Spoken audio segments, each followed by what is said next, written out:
J'espère que vous allez bien. Je vous souhaite la bienvenue dans un nouvel épisode de podcast. Aujourd'hui, je ne suis pas toute seule puisque j'ai le plaisir d'accueillir Balkis. Merci beaucoup d'avoir accepté mon invitation. Est-ce que tu vas bien?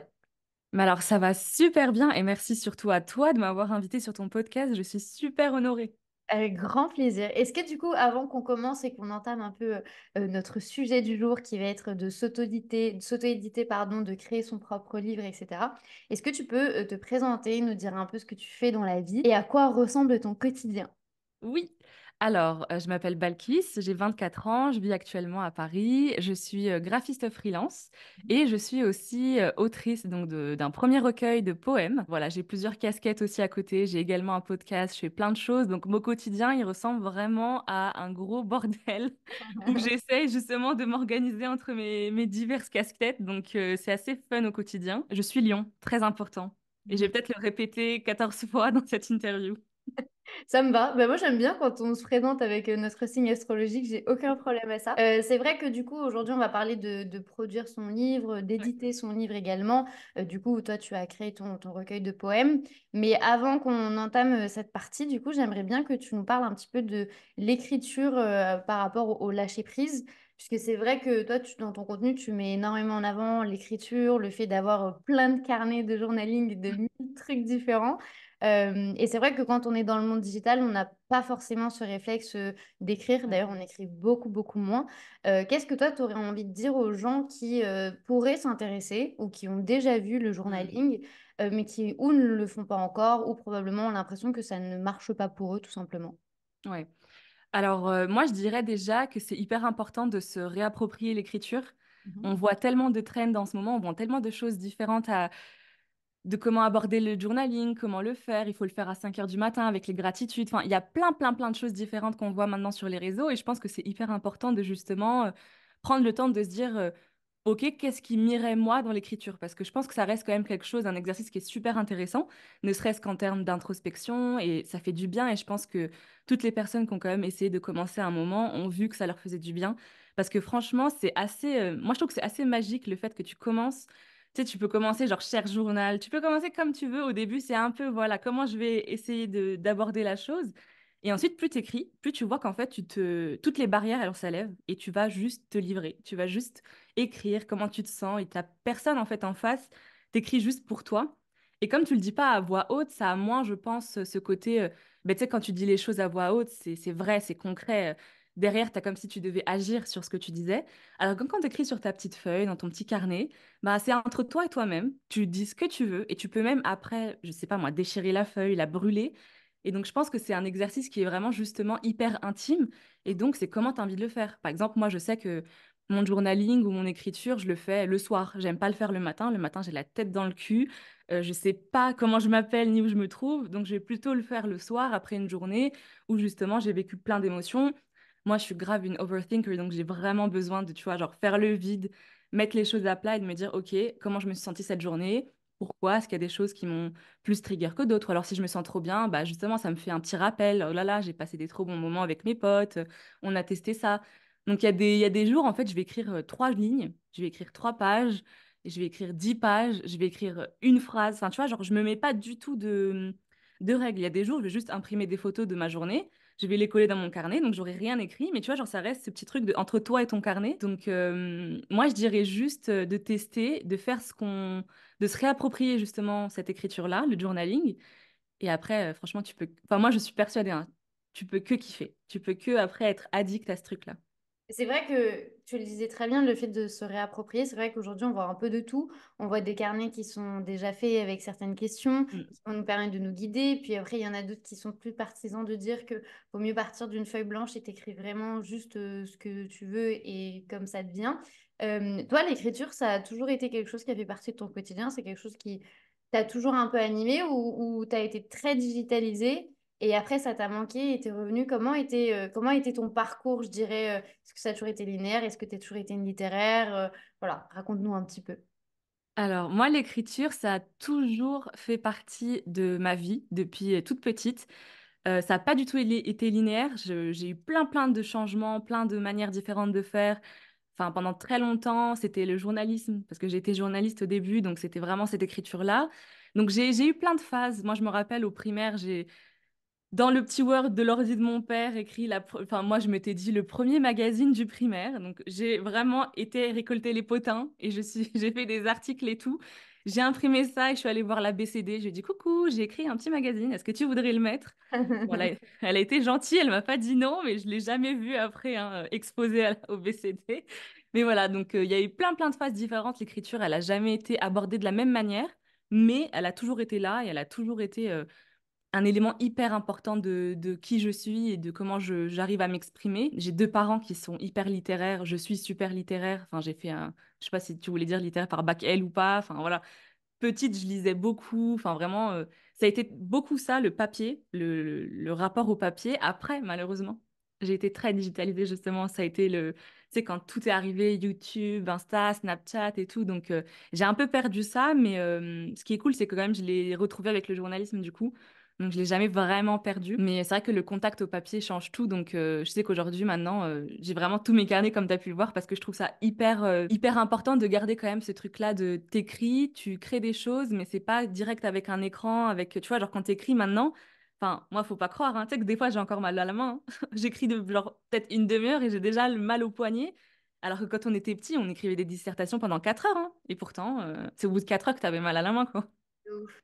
Est-ce que le fait de justement d'être dans cet écosystème, je dirais, qui est quand même assez littéraire, qui est proche de la lecture, qui est proche de l'écriture aussi, de par aussi le journalisme, est-ce que le fait de produire un livre et d'éditer un livre, est-ce que ça a toujours été quelque chose que toi tu as souhaité ou c'est venu petit à petit, ça a jamais... Je me permets de te poser cette question parce que c'est vrai qu'en entrepreneuriat, on a souvent cette envie de publier un livre, d'être à la FNAC, d'être chez Hmm. les gens. Et on a envie, tu vois, de se dire, bah, c'est un peu la concrétisation, quand bien même on sait tous à quel point c'est difficile. Il y a certaines personnes qui ont cette envie-là de d'écrire vraiment un livre.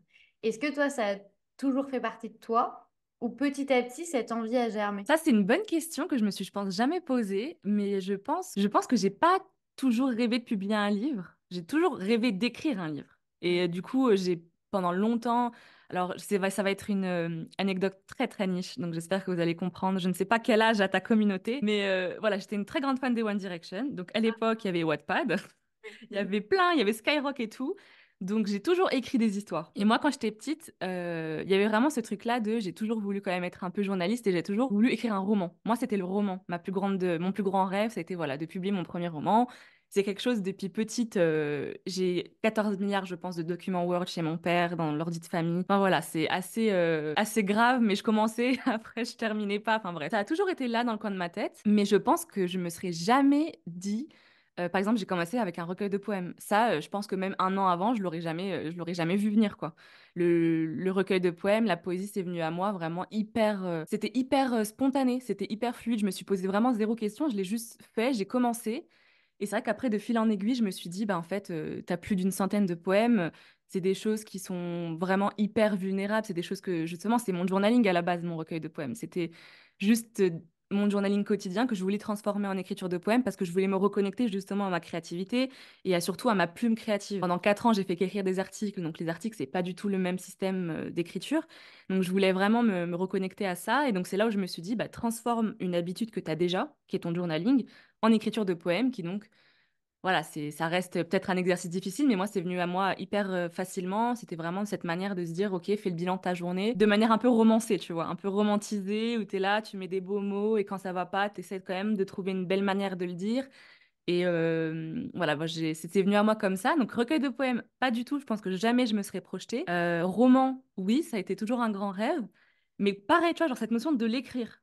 J'ai jamais vraiment pensé à la publication. Je pense que Tu sais, il y a un truc dans ton cerveau où tu te dis même pas ça va m'arriver, tu vois. Ouais, en fait, c'est tellement inaccessible que tu n'arrives Ouais. pas toi-même de ton côté à l'envisager. Et j'aime bien le fait que tu dises que tu as juste pris quelque chose que tu faisais déjà et tu l'as Mm. un peu remasterisé, parce que c'est vrai que quand on pense à un projet, quand on pense à un truc qu'on veut lancer, on oublie très souvent ce qu'on a déjà fait et on se dit, OK, comment je fais? Sauf que tu es déjà en train de le faire probablement. Et ça arrive très souvent avec la création de contenu. Il y a des gens qui se disent, OK, je crée comment du contenu? C'est des Mm. gens qui ont déjà fait des vidéos, c'est des gens qui ont déjà fait des photos, c'est des gens qui ont déjà écrit des textes. Donc, mine de rien, tu l'as déjà un petit peu fait toi de ton C'est côté. ça. du coup, après, tu décides de créer ce recueil de poèmes, tu t'auto-édites, du coup. Quels Ouais. ont été les obstacles que tu as rencontrés? Et pour commencer, qu'est-ce que ça veut dire s'auto-éditer? Parce que c'est vrai que généralement, Mm. on se dit, bah, je vais démarcher des maisons d'édition ou je vais envoyer mon manuscrit et après, à eux de voir s'ils veulent ou non publier mon livre. Toi, de ton côté, comment ça s'est passé? Est-ce que Ouais. tu t'es directement dit, je vais le faire toute seule? Alors, ça oui, je me suis directement dit que je voulais le faire toute seule parce que je sortais justement de 4 ans de journalisme où, en fait, dans ces 4 ans-là, j'ai créé mon propre magazine. Donc, ça a été de l'auto-édition aussi parce que je l'imprimais moi-même. Donc, après ces 4 ans-là, moi, dans ma tête, c'était, je vais tout faire toute seule, tu vois. Hmm. J'étais vraiment en mode, s'il y a un projet que je vais faire dans ma vie, je vais toujours trouver une manière de le faire toute seule et jamais passer par une maison d'édition ou quoi que ce soit. Et je pense qu'avec le recul, c'était vraiment un mini syndrome de l'imposteur, ou en tout cas, du moins, une peur, en tout cas. Tu vois, il y avait vraiment ce truc-là de se dire, je préfère tout faire toute seule, comme ça, au moins, il n'y a aucune porte qui peut se fermer. Voilà. Donc, je pense qu'il y avait un peu de ça. Donc, ce serait biaisé de te dire que c'était vraiment de la full auto-édition parce que, voilà, je suis juste une badass qui sait comment faire les choses. Je sais comment faire les choses, mais je pense que des fois, c'est bien d'être accompagnée. Enfin, bref, je m'éloigne. Mais du coup, non, je savais que je voulais faire de l'auto-édition dès le début, surtout pour le poème, parce que j'avais aussi quand même ce truc-là de me dire, ben, c'est ma vie, c'est mes mots, c'est ma manière de voir les choses. Le livre, je l'ai fait entièrement avec aussi une illustratrice, Margot Carré, qui est juste hyper talentueuse. Donc, c'était nos deux visions ensemble. C'est la maquette, on l'a fait toute, enfin, je l'ai fait toute seule. Tu vois, il y avait tout ce truc-là de me dire, je veux pas qu'on m'impose une vision, ou qu'on m'impose, tu vois, genre, surtout les poèmes, je trouve ça compliqué qu'un éditeur vienne derrière te dire, ah non, je changerai le mot, alors que le mot, il est vraiment sorti comme ça. Il est sorti, je pense, pour une raison. Et mon recueil, il a quand même une grande part de spiritualité, tu vois. Donc, j'étais accrochée en tout cas à cette idée de me dire, je veux pas qu'on touche la manière dont j'ai sorti. Corriger les fautes d'orthographe, c'est autre chose. Mais vraiment, je ne voulais pas toucher à la manière dont j'ai sorti les poèmes. Et donc, l'auto-édition, pour ceux qui ne savent pas, du coup, c'est ne pas passer par une maison d'édition classique et c'est donc passer par des imprimeurs. Donc, à l'époque, il y avait vraiment que les imprimeurs et donc, fallait imprimer soi-même ces exemplaires, soit les vendre sur un site web, soit démarcher justement quand même des librairies pour qu'ils puissent acheter des exemplaires, enfin, etc. Mais aujourd'hui, on a la chance qu'il y ait des plateformes maintenant, surtout en France, qui permettent de s'auto-éditer, mais qui prennent vraiment beaucoup de responsabilités. Donc, par exemple, moi, je passe par Books on Demand et c'est maintenant 30 € l'année. Et ils s'occupent de toute l'impression et l'expédition. Moi, vraiment, je ne gère rien. Ils diffusent sur la Fnac, Amazon, Cultura. C'est des choses qui, avant, dans l'auto-édition, justement, ça pouvait freiner parce que le livre n'était pas référencé, il n'était pas bien disponible sur les plateformes, etc. Et là, aujourd'hui, on a une grande, grande chance. Donc, je pense que ça aussi, ça aide beaucoup de te dire, au final, j'ai exactement les mêmes chances d'être Mhm. visible qu'une maison d'édition. Juste, ça demande plus de travail. Parce que du coup, l'auto-édition, c'est toi qui fais tout. Déjà, tu crées le livre, tu dois l'écrire, tu dois le mettre en page. Et derrière, c'est toi qui gères la com. Donc, c'est toi qui dois démarcher, si tu veux, des personnes pour en parler de ton livre. Enfin, voilà, tu gères tout ton projet de A à Z comme un projet entrepreneurial. Et, euh, et voilà, donc je pense que la différence, c'est que, ouais, t'as pas une team, enfin, t'as pas une maison d'édition avec toi, en fait. C'est ça la différence. C'est juste que c'est toi qui l'as publié. Il y a quand même des gens aujourd'hui qui l'impriment de leur côté et qui vendent sur leur site web. Mais il y a les deux. Au moins, il y a le choix. Et du coup, vis-à-vis de toi-même, parce que du coup, tu disais, tu as un peu souffert du syndrome de l'imposteur, de te dire, bah voilà, ça m'appartient quand même aussi beaucoup. Et j'aime que tu affirmes qu'il y a un contrôle des mots que tu as choisi, parce que bah, c'est très important le choix des mots en poésie, même juste dans sa globalité dans l'écriture. Est-ce qu'à un certain moment, tu as ressenti que tu as été très dur avec toi-même, de par la peur, de par l'écriture, de par justement cette exposition que tu expliques très bien, parce que tu le dis, hein, c'est vraiment, je me mets à nu presque. Donc, d'ouvrir comme ça ton jardin secret à des potentiels Mm. inconnus, est-ce qu'à un certain moment, tu as ressenti qu'il y avait des barrières qui te poussaient un peu vers l'arrière et qui t'empêchaient, je dirais, d'avancer comme tu l'aurais voulu? Parce que du coup, tu n'as pas d'équipe réellement derrière toi d'une Mm. maison d'édition qui te dit, bah, là, jusqu'à telle date, il faut faire la relecture, jusqu'à telle date, il faut que la maquette soit prête. Là, tu es livré à toi-même, en fait. Bah, il faut savoir que sur ça, franchement, ne t'inquiète pas, Marine, je suis super dure avec moi-même. Je me suis donné des deadlines, j'étais vénère quand les deadlines n'ont pas été respectés. Enfin, voilà, j'avais une vision de quand est-ce que je voulais sortir le livre quand même. Je pense que ça, c'est quand même le background journaliste, tu vois. Genre, quand tu crées un truc et que tu dois le sortir, tu te mets des trucs, enfin, tu te mets des deadlines, il faut les respecter, tout ça. Donc, je me suis fait la même chose pour le livre. Je me suis fait la même chose à partir du moment où je savais que je voulais auto-publier, parce que c'était dès le direct, je savais, hein. Dès que j'avais mes 100 poèmes et que je me suis dit, tiens, pourquoi pas le publier, j'ai jamais envisagé la maison d'édition. Donc, je me suis mis une deadline et je crois qu'il est sorti en peut-être 4 mois, quatre Ah cinq mois. Donc, tu vois, c'était très rapide et Ah j'ai quand même été, tu vois, hyper stressée. Enfin bref, je sais pas pourquoi, je suis comme ça. Donc oui, j'étais super dure avec moi-même. Je pense que je le suis toujours aujourd'hui. Je travaille dessus. Néanmoins, je travaille dessus. Et je pense que ça, franchement, pour être honnête avec toi, il y a eu énormément de blocages et il y a plein de choses que j'ai conscientisées bien après. En fait, c'était ma thérapie. Ça fait 2 ans que je vois une psy, donc ça fait 2 ans que je travaille avec elle justement ce rapport à mes projets, ce rapport à ce que j'entreprends, à ce que je veux créer et tout. Donc ça a été un vrai sujet et justement pour le recueil, je me suis dit c'est la première fois que je vais publier un truc aussi intime et aussi vulnérable parce qu'avant je me cachais tout le temps derrière le journalisme. Des articles, c'est pas toi, l'écriture journaliste, c'est pas toi. Le magazine, je me mettais jamais en avant. C'était jamais moi, tu vois. Mais c'était grave ma fierté. Donc j'étais quand même en mode, ouais, voilà, moi, mais j'ai mon magazine. Je suis mon magazine, tu vois. Et quand j'ai arrêté, du coup, ce projet-là, justement, pour essayer de me dire, OK, enfin, non, viens, on arrête, t'en peux plus. En plus, j'enchaînais 14 milliards de choses. Enfin, c'était assez compliqué. Je me suis dit, pour souffler, reconnecte-toi à cette écriture que tu as toujours aimée, l'écriture créative. Enfin, c'était très compliqué de la sortie, je pense, parce que entre le moment où j'ai fini d'écrire et la publication, comme c'était full process créatif, j'étais à fond et je pensais pas à d'autres choses. ouais. Au moment où c'est sorti, et ça a été hyper bien accueilli, et j'étais très choquée parce que tu vois, genre, mon magazine, ça a été toujours, c'était très fluctuant. Des fois, c'était, tu publies un numéro, t'as 3 ventes, des fois, tu publies un numéro, t'en as 50. Enfin voilà, c'était assez. Donc, je m'attendais à ce que ça soit pas ouf, tu vois. Donc, je me suis dit, bon, et au pire, quoi, limite, je le publie pour moi. Mhm.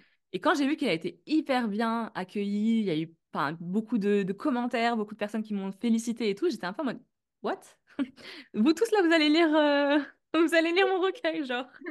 Et j'ai commencé à réfléchir au fait que du coup, bah, mes proches allaient le lire, qu'il fallait que j'en parle et que cette fois-ci, enfin, c'est moi que je mets en avant. C'est quand même mes poèmes, je parle de moi, de mes émotions, chose que je n'ai jamais fait avant. Je n'ai jamais fait ça avant. Limite peut-être un peu sur mon podcast, mais le tournant a été vraiment la publication de ce recueil. Donc pendant 6 mois, j'ai pas fait la promo du livre. Pendant 6 mois, j'en ai parlé pendant un mois, et pendant 6 mois, j'étais en mode, voilà, J'allais adviendra que pourra.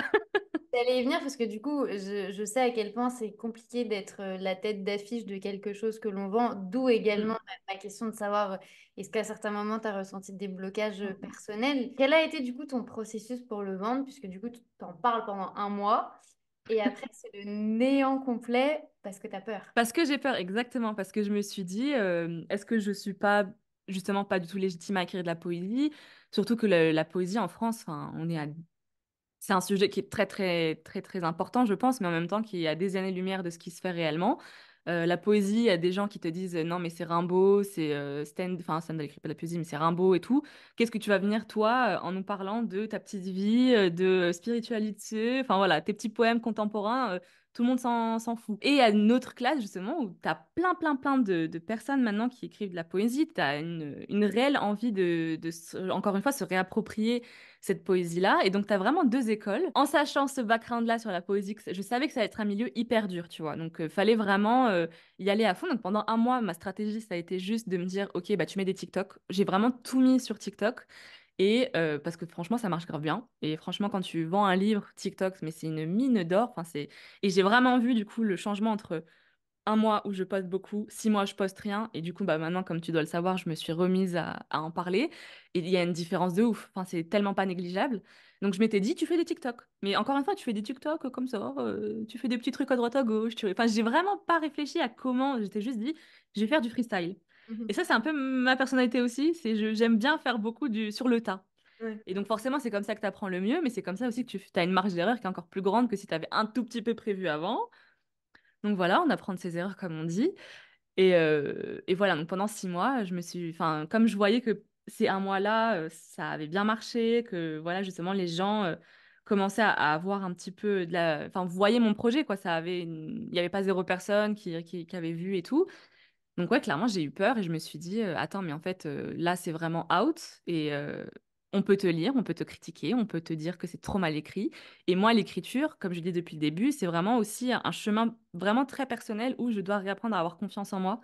Et donc, à ce moment-là, c'était très compliqué. Je crois que du coup, je me lançais en freelance.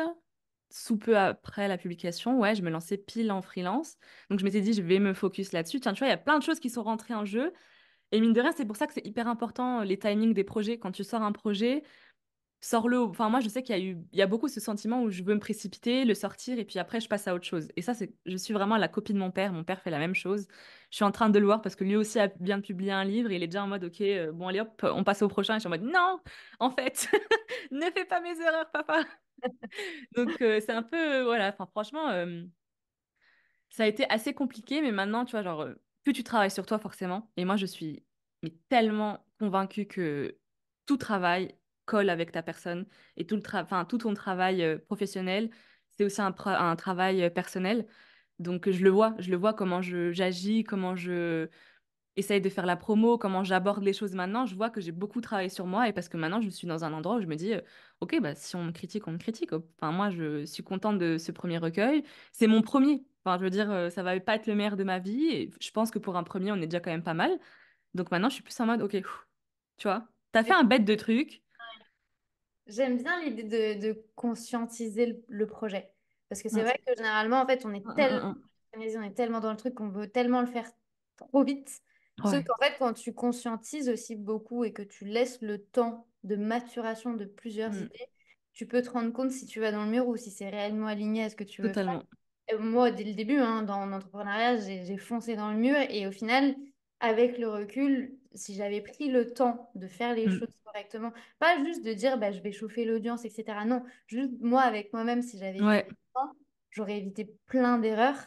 Donc c'est bien aussi de te rendre compte que oui, c'est le premier, oui, tu as pris ton temps et maintenant, tu as envie de le savourer et juste de dire bah, ok, Ouais. c'est trop cool, il est trop bien accueilli et les gens le kiffent, quoi. Et je pense aussi que c'est une double gratitude de se dire, au final, je me suis mise à nu et a été accueilli comme ça. Les Mm, gens m'apprécient réellement pour ce que je suis et pas pour, tu vois, une fiction avec deux personnages que j'aurais inventés. Genre là, c'est toi avec toi-même. Donc, mm. c'est une double récompense et surtout, ça souligne un courage assez fou. Euh, Aujourd'hui, du coup, tu t'es auto-édité. Où est-ce que le livre, on peut le retrouver? Et après, je passerai à quelques questions que je ne sais pas si tu vas vouloir me répondre, mais on verra. Ah bah, avec grand plaisir, je réponds à tout, franchement. Alors là, le livre, on peut le trouver partout en ligne. Donc, il est vraiment disponible à la Fnac, à Cultura, sur Amazon, sur le site aussi de la plateforme d'auto-édition, donc Books on Demand. Il est dispo aussi à la commande chez toutes les librairies. Normalement, si vous allez voilà, dans votre libraire du coin, leur demander le livre, il pourra vous le commander. Les délais, j'en sais rien. Normalement, c'est une semaine, mais c'est vrai que des fois, par exemple, la Fnac, je pense que maintenant, on est sur 2 semaines de délai de... Je sais que c'est un frein, malheureusement, tu vois, genre, la publication de mon recueil, la première chose que je me suis dit, c'est, oh putain, comment les gens vont faire pour le recevoir rapidement? Et donc, j'étais en mode, est-ce que je fais que du Amazon KDP? Et genre, je pense que c'est le choix que pas mal d'auteurs font, parce que c'est hyper rapide, c'est hyper facile. Et t'as d'autres plateformes qui prennent plus ou moins de temps. Moi, je me suis dit, je préfère être partout. Donc, au moins, comme ça, il y a pas, enfin, si tu veux le commander sur la Fnac, tu commandes sur la Fnac, tu commandes d'ailleurs. Et voilà. Quel est le budget que tu as investi dans ce livre? Je veux poser cette question et tu as le droit de ne pas me répondre. Bah, C'est vrai que généralement, on se fait des films sur la maison d'édition, sur les coûts, sur les couvertures, la rédaction, etc. mm, Et c'est vrai que ça peut rapidement devenir un frein et ça peut aussi rapidement devenir une limite à se dire, bah, est-ce que en fait réellement ça vaut le coup en fait de moi vendre mon livre ou de produire mon livre ou de l'écrire ouais, simplement ou juste de le conscientiser et de se dire, ça peut devenir un de mes projets. Donc, est-ce que tu serais OK de nous partager, toi, le bien but? sûr.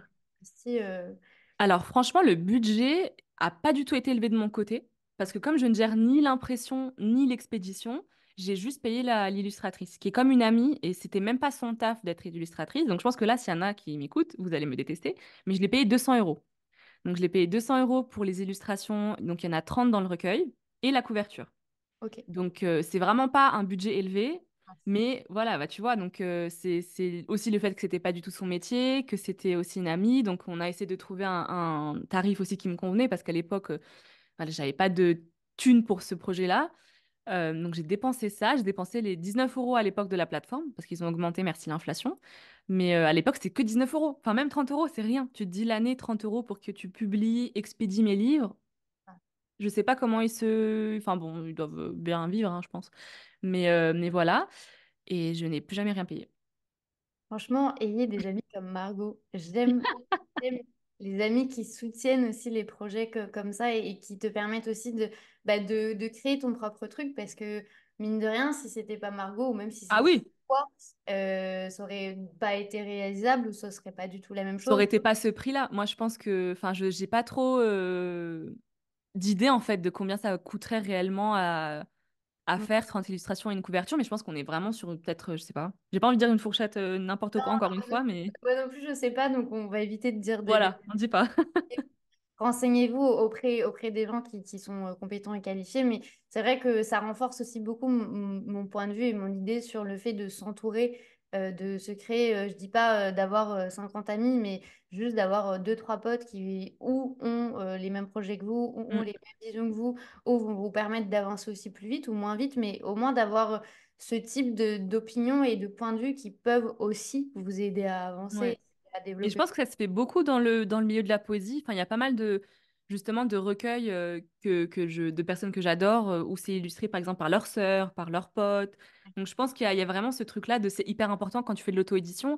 Et autant, je suis totalement d'accord. Et Margot l'a su, je lui ai dit dès le début, écoute, quel serait ton prix, même pour toi? Mais c'était difficile, tu vois, de mettre un prix, sachant que c'était pas son taf, qu'elle avait jamais fait ça avant. Mm. Donc, je pense que c'est aussi important de, en tant que professionnel quand même, de se dire, je vais pas facturer la même chose à quelqu'un qui n'a pas auto-édition, t'as pas de sous, tu t'es pas encore rémunéré et tu dois payer des choses.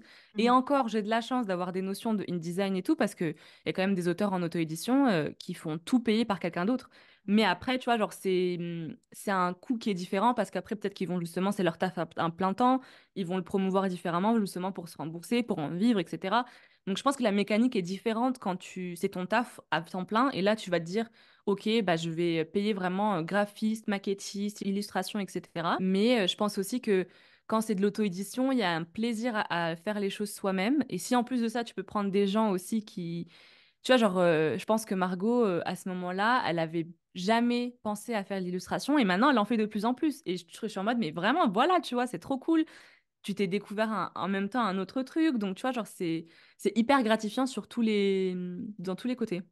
Oui, ça te permet aussi de partager ce projet qui, d'ailleurs, tu l'as partagé avec maintenant un bon gros nombre de personnes. Est-ce que tu as aujourd'hui le nombre de ventes de ton Ouais. recueil? Et ma deuxième question qui est en lien avec celle-ci, c'est est-ce que tu pourrais en vivre? Je te pose cette question parce que c'est vrai que généralement, en tout cas de tous les entrepreneurs que j'ai déjà suivis qui ont parlé justement de leur livre, de pourquoi Mm. est-ce qu'ils l'avaient fait, de pourquoi est-ce qu'ils avaient accepté les projets, etc. C'était plus par autorité et pour être Mm. justement dans ce type de lieu comme la FNAC, Culture, Ouais. Bertrand, etc., que à proprement parler pour en vivre. Du coup, est-ce que toi, tu serais en mesure de le faire si, imaginons, tu produisais d'autres livres, etc. J'aurais dû, du coup, rajouter que je l'ai payé aussi 200 euros parce que moi, mon livre coûte 14,99. Ok. Un prix qui a été, j'ai mis ma marge parce qu'en fait, sur BOD, quand même, ils te donnent un calcul et en fonction, enfin, moi, c'est un livre illustration couleur, tu vois. Donc, je touche sur 14,99 €, 1,50 €. Ok. C'est très bien. Donc, c'est très, très bas. C'est très, très bas. C'est quasi rien. Donc, là, j'ai fait 150 ventes. Ok. Ce qui Bon. est pas énorme, mais pour moi, je trouve ça déjà quand même génial que 150 personnes ont mon livre chez eux. Je trouve que aussi les réseaux sociaux ont un peu biaisé notre vision du chiffre et je dis ça vraiment avec une énorme conscience parce que je suis la première à dire 150 c'est rien, 100 c'est rien, 50 c'est rien. Et je pense qu'il y a vraiment un besoin sur les réseaux de revoir les chiffres et de remettre les chiffres là où ils sont, tu vois. 150 personnes, et ça c'est vraiment mon mec qui me le dit tout le temps, mon père qui me le dit tout le temps, donc je répète, vraiment je suis perroquet là, hein. Mais même 20 personnes, tu vois, 30 personnes, ça reste 30 personnes, si tu les vois devant toi, tu te dis c'est quand même 20 personnes qui croient en moi, qui croient en mon projet, qui ont trouvé que ce que je faisais c'était cool. Donc non, c'est pas 10 000, non, c'est pas 1 million, non, c'est pas 5 000, mais on commence tous quelque part. Et je pense que c'est hyper important que on se dise que c'est une minorité des gens sur les réseaux. Et je pense que dans la communauté auteur, c'est un vrai truc de se dire, on voit plein de gens percer, avoir plein de ventes, et du coup maintenant les gens parlent beaucoup de ça. Et moi, ça m'a beaucoup fait peur. Ça m'a beaucoup, beaucoup fait peur de me dire, mais si j'ai 3 ventes, je me... Voilà, tu vois. Je pense que émotionnellement, ça allait encore plus me conforter dans mes pensées limitantes. Et franchement, les 150, c'est... Il y a peut-être un peu mes potes, mais je pense que c'est quasi que du TikTok. Donc c'est vraiment... C'est incroyable. Ouais, c'est... En fait, j'aime bien qu'on remette aussi les chiffres au milieu du débat, parce que c'est vrai que Ah ouais. généralement, on s'attend à vendre des milliers des cents, justement parce qu'on nous montre cette réalité sur les réseaux. Mais moi, quand tu m'as dit 150 personnes, je me suis dit, c'est 150 personnes qui ont leur livre, qui ont ton livre, Ouais. ou sur leur étagère, ou sur Mm, leur mm, mm. de check. Genre, c'est 150 personnes, tu es dans 150 foyers. Enfin, je trouve ça C'est énorme. l'imagine comme ça, je trouve ça incroyable. Enfin, c'est fou, en sachant que, on revient en arrière de tout ce que tu nous as raconté, pendant 6 mois, tu ne t'autorises même pas à vendre. Donc, Ouais. c'est-à-dire que tu es vraiment au début de toutes les prémices du potentiel en fait, de ton recueil. Et c'est fou de se dire que, en fait, il faut accepter aujourd'hui de Mm. partir de zéro et d'être Ouais. du temps de se remettre. Quand bien même, tu vois, tu as, fait du journalisme, tu avais déjà pas mal d'expérience dans l'écriture et tout, de se remettre à la place de, OK, là, il faut que je recommence de zéro. Il faut vachement de courage, surtout pour du poème. Est-ce que tu as l'impression que, du coup, là, on a beaucoup parlé de TikTok et ça tombe très bien que tu en parles parce que moi, je t'ai découvert aussi un peu à travers TikTok. Euh, Est-ce que tu as la sensation que les plateformes aujourd'hui, et je veux pas centraliser que sur TikTok parce que Mm, d'autres mm, mm. personnes le font également sur les shorts, sur Oui, bien sûr. Instagram, etc. Est-ce que tu ressens que la poésie aujourd'hui s'est modernisée, Mm. notamment, tu vois, avec les voix off, où tu as vraiment des très très beaux poèmes qui sont dits sur des vidéos de vie. Est-ce que c'est un second souffle que toi tu aimes voir dans la poésie et qui t'inspire probablement un deuxième tome, par exemple? J'adore cette question parce que c'est vraiment un sujet que je veux aborder depuis si longtemps. Et vraiment, ça fait longtemps que je vais en faire une vidéo, bah, justement sur TikTok ou même sur Insta. Je pense que la poésie, ça a longtemps été ce petit truc de... J'en ai un petit peu parlé au début, mais ça a longtemps été ce truc un peu élitiste de... ouais, non, mais attendez, la poésie, c'est ce qu'on voyait en cours. La poésie, c'était les trucs incroyables, tu mettais une demi-heure à comprendre. En fait, il y avait tellement de sens cachés. Et, euh, et je pense que justement, le système scolaire a fait qu'on a vu la poésie de manière tellement justement scolaire et comme un exercice tellement difficile que la poésie contemporaine, c'est un souffle hyper important, c'est un nouveau souffle, c'est de la modernité. Moi, je trouve que c'est génial parce qu'on n'est plus à l'époque de Rimbaud. Mhm. Je dis que Rimbaud, hein, mais je connais d'autres, hein. Promis, je connais d'autres noms. C'est juste que là, il y a que Rimbaud qui me saute à la tête. Mais voilà, tu vois, je te dis, enfin, Rimbaud, il parlait de trucs. Aujourd'hui, ça n'a plus de sens. Mhm. De ouf. Rimbaud, il sortait avec Voltaire, il te disait, j'ai même pas le droit d'aimer un homme librement. Mais aujourd'hui, en fait, c'est des sujets, maintenant, bon, malheureusement, ça revient quand même pas mal. Mais aujourd'hui, on parle de ce qu'on connaît. À l'époque, il y avait ce souffle, on était en plein romantisme, on était en pleine période où justement l'artiste, l'art, la poésie, c'était vraiment un... Tu vois, genre même eux, ça leur faisait du bien de sortir de ça parce qu'ils étaient dans une période, la guerre et tout. Donc aujourd'hui, je pense qu'on a le même mécanisme, c'est vraiment se créer une bulle où tu te sens bien, te créer ton petit cocon, te créer ton art qui te fait voir les choses différemment, qui te fait du bien, qui te fait lâcher prise. Et juste, c'est des personnes de notre âge, c'est des personnes de notre génération. On n'a pas connu les mêmes choses. Nous, on est dans une ère hyper moderne, hyper digitalisée, justement. Donc, non, je vais pas te parler de plumes, je vais pas te parler de, je ne sais pas, moi, qu'est-ce qu'il y avait à l'époque, de taverne. Tu vois, je sais pas, je vais pas te parler de ça, je vais te parler de ce que je connais. Parce que la poésie, c'est tu parles de ce que tu connais. Et la poésie, surtout, c'est tu parles de ce que tu ressens. C'est impossible pour moi de d'écrire un poème si c'est pas quelque chose que tu as ressenti, si c'est pas quelque chose qui vit en toi et que tu as besoin de cracher, tu vois. Genre pour moi, la poésie, c'est ça. C'est un truc qui est en toi, qui est profondément en toi et tu as aussi ce truc-là de bien, je te partage ce bout de moi parce que je pense que ça peut résonner en toi. Et dans ce sens-là, je trouverais ça hyper illogique qu'on garde des codes d'une époque qui n'est pas la nôtre. Donc pour moi, c'est juste hyper bien que... Mais alors, il y a tellement de... Et ça, c'est un truc de fou qui m'énerve un peu. C'est les gens qui disent, mais il y a personne en poésie contemporaine. Il y a personne parce que les maisons d'édition ne se sont pas encore réveillées pour publier des gens. Ouais. Mais en auto-édition, il y en a beaucoup. Il y en a énormément. Et je pense que ça vaut vraiment le coup d'aller voir ce qui se fait. Et ça vaut le coup aussi de voir l'auto-édition comme n'étant plus un truc... Parce qu'on avait cette vision de, c'est les maisons d'édition, c'est les rejets des maisons d'édition. C'est les trucs un peu nuls, il y a plein de fautes d'orthographe, la maquette est dégueulasse. Oui, ça c'était il y a 20 ans, 30 ans peut-être. Aujourd'hui, c'est plus ça. Aujourd'hui, il y a en fait la qualité que tu retrouves en maison d'édition. J'ai pas envie de dire c'est la même, mais des fois même c'est mieux ou ça peut être pire. Mhm. Voilà, il y a de tout pour faire un monde. mais on est sur des qualités quand même assez similaires. Moi, j'ai des livres d'auto-édition où je suis en mode waouh, mais en fait, tu m'aurais pas dit. Pour moi, c'était un truc de maison d'édition. Donc je pense qu'il y a plein de choses qui se font. Il y a une nouvelle vision de justement la poésie. Maintenant, c'est des recueils illustrés. Je Hmm. pense qu'avant, il n'y avait pas ça. Quand tu vas à la Fnac Rayon Poésie, c'est des gros pavés comme ça. Donc ça, je pense, c'est peut-être la différence aussi, le volume. Mais par contre, c'est des chiffres, enfin, c'est plein de lettres, toutes petites, et il y a ça de pavés, tu vois. Donc c'est différent. Et ça s'adapte au lecteur d'aujourd'hui. Donc c'est sûr que je pense que si tu donnerais, je sais pas, quelqu'un qui a 70 ans un recueil d'aujourd'hui, tu te dirais, mais what the fuck, tu vois, genre... Mais c'est parce que c'est pas ses codes à lui, c'est pas sa génération à lui. Donc forcément, il y a un petit décalage. Mais je pense que si tu enlèves tout ça, les mots sont universels et ça peut parler à tout le monde. Je trouve que tu es Voilà. le parfait exemple En fait, j'ai cette phrase depuis le début que tu parles, donc je vais quand même la dire, mais ce truc de... On peut complètement prendre des trucs qui marchent et les réadapter à notre sauce et mettre notre personnalité et faire en sorte, en fait, juste que ce soit nous, quand bien même on maîtrise pas les codes, quand bien même les codes sont différents d'aujourd'hui, il n'y a pas de barrière, en fait, il n'y a pas de limite. Et justement, pour rebondir sur ce que tu disais, de par tout ton parcours, je trouve que c'est hyper courageux de l'avoir fait. Moi, je ne savais pas ce qu'il y avait derrière parce que je n'avais pas voulu le savoir. Je t'avais demandé de ne pas me raconter. Je trouve que c'est d'autant plus badass, mais c'est encore plus de vous ne le savez pas, mais Balkis n'a pas voulu recevoir les questions avant notre interview.